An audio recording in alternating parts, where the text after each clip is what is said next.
चलिए, मैं अर्जुन सर, जो संस्कार क्लासेस भगवानपुर। आज हिंदी का 12th क्लास के दूसरा का लेसन उसने कहा था का ऑब्जेक्टिव क्वेश्चन रिवीजन कराने जा रहे हैं। तो देखिए, फर्स्ट क्वेश्चन है, उसने कहा था कहानी में किस शहर का चित्रण किया गया है। तो इसमें अमृतसर के चर्चा किया गया है। किसका? अमृतसर के। दूसरा का क्वेश्चन है, लाहना सिंह के गांव का क्या नाम है। तो माझे। लाहना सिंह के गांव का नाम क्या है? माझे है। उसके बाद तीसरा का क्वेश्चन है बुआ, लाहना सिंह किस पद पर था। तो ये जमदार था। क्या था? जमदार था। 4 नंबर, लाहना सिंह की मृत्यु किसकी गोद में हुआ था। तब वजीरा सिंह के। किसके गोद में? वजीरा सिंह के गोद में हुआ था। अब पलूतन का विदूषक कौन था। तो ये हो गया वजीरा सिंह का। पलूतन किसका विदूषक था। तो वजीरा सिंह का। सूबेदार हजारा सिंह के लड़के का नाम क्या था। तो इसका लड़का का नाम क्या था? बोधा सिंह। इसका लड़का का नाम क्या था? बोधा सिंह। भारतीय सिपाहियों को किसके साथ संघर्ष हुआ था। तो ये हो गया जर्मनी के साथ।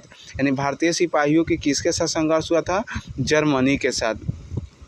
जर्मन लफ्तन को किसने मार गिराया था। तो ये लाहना सिंह को। किसने? लाहना सिंह को। अब अगले का क्वेश्चन है, सिख राइफल्स के जमादार लाहना सिंह का नंबर क्या था। तो ये 77 नंबर। कितना? 77 नंबर। सरकार ने सूबेदार को ज़मीन कहाँ दी थी। तो यानी इस ज़मीन लायलपुर में दिया था। सरकार ने सूबेदार को ज़मीन लायलपुर में दिया था। गुलेरी जी का जन्म हुआ था। यानी गुलेरी जी का जन्म कहाँ हुआ था। तो जयपुर, जो कहाँ पड़ता है? राजस्थान में पड़ता है। अब कह रहा है, सुखमय जीवन किसकी रचना है। तो ये चंद्रशेखर शर्मा गुलेरी का है। चंद्रशेखर शर्मा कौन है? गुलेरी का है। उसने कहा था कहानी कब प्रकाशित किया था। तो ये बुआ 1915 में प्रकाशित किया था। कितना में? 15 में प्रकाशित किया था। कछुआ धर्म किसकी कृति है।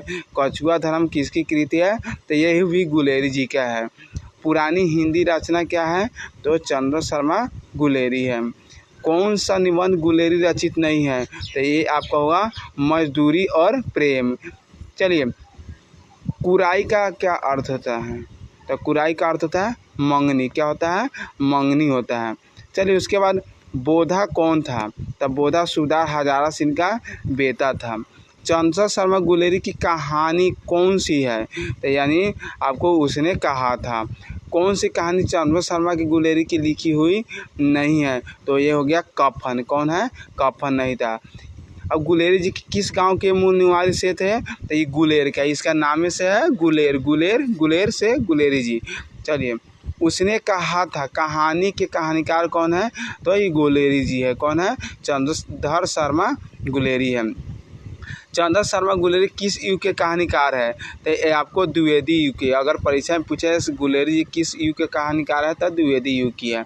उसने कहा था कहानी कितने भागों में बांटा गया है। तो आपको मालूम होगा ये 5 भागों में कहानी था, जो बड़ा इंटरेस्टेड कहानी था। अब चंद्रशेखर शर्मा गुलेरी का जन्म कब हुआ था। तो इसका जन्म 7 जुलाई 1883 में हुआ था। कब हुआ था? 7 जुलाई 1883 में हुआ था। लाहना सिंह किस गाँव के कहानी का पात्र है। तो इनका था उसने कहा था। कौन गांव के? उसने कहा था। उसने कहा था किस प्रकार की कहानी है। तो ये आपको कर्म प्रधान है। कौन सा है? कर्म प्रधान है। पुरानी हिंदी रचना किसकी है। तो यह गुलेरी जी की है। अब कीरत सिंह कौन था। तो कीरत सिंह लाहना सिंह के कथी था? भतीजा था। कीरत सिंह कौन था? लाहना सिंह का भतीजा था। बचपन में लाहना सिंह लड़की से बार बार कौन सा प्रश्न करता था। तो यही कहता, तेरी कुरमाई हो गई क्या। अब कह रहा है बुआ 31, लप्तन साहब सूबेदार को कितने आदमी खंदक में छोड़कर जाने को कहता है। तो आपको 10 आदमी। ठीक है। अमृतसर में लाहना सिंह के कौन थे। यानी अमृतसर में लाहना सिंह कौन थे। तो मामा थे। क्या था? मामा था। अब देखिए, लाहना सिंह सूबेदार को वापस बुलाने के लिए किसे भेजता है।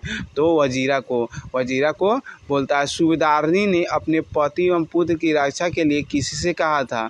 तो लाहना सिंह को कहा था। लाहना सिंह की सिर अपनी गोद में लेकर कौन बैठा था।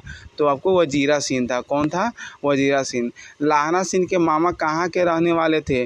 तो आपको अमृतसर के रहने वाले थे। कहाँ के रहने वाले थे? अमृतसर के। उसने कहा था किस वर्ष की रचना है। तो ये आपको 1915, यानी 1915 के। तो आज के लिए इतना ही। फिर अगला लेसन डाला जाएगा। चलिए